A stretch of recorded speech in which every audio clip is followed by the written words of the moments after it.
News चाकूरमध्ये तुमचं सर्वांचं पुन्हा एका नवीन बातमीसोबत स्वागत. या लातूर जिल्ह्यामध्ये वाळू, मुरुम, खडी, वीट उत्पादक यांचा मोठ्या प्रमाणामध्ये सुळसुळाट चाललेला आहे आणि त्याचप्रमाणे शासनाचा कुठलाही महसूल न भरता सुळसुळाट चालल्यास प्रसंगी आज लातूर जिल्ह्याचे तहसीलदार यांनी काल दिनांक 10 तारखेला जवळपास 4 गाड्यांचं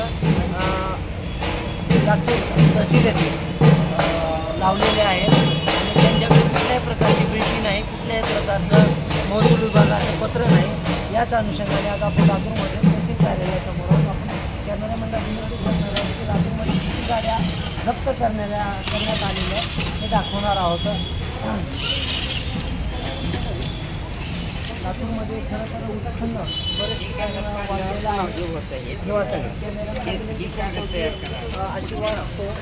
स्टोन प्रेशर हे खडीची गाडी आहे, विटाची गाडी आहे, अशा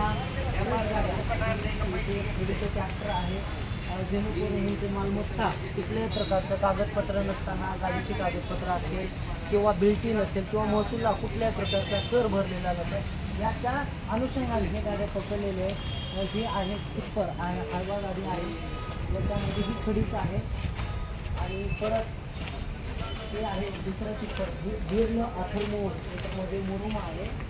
बरं गाड्या लातूर इथल्या तहसीलदार साहेबांनी लावलेले आहेत जेणेकरून त्यांचे कागदपत्र नसतील किंवा बिल्टी नसेल किंवा महसूल विभागाला कुठल्याही प्रकारचा याचा कर आकारला जात नसलेल्या गाड्या त्या लातूर जिल्ह्याच्या तहसीलदार साहेबांनी लावलेल्या आहेत व या लातूरमध्ये त्यांचं कौतुकही केलं जात आहे नागरिकांकडून. SP न्यूजसाठी मुख्य संपादक सुनील सर, कॅमेरामॅन पवन सर, लातूर.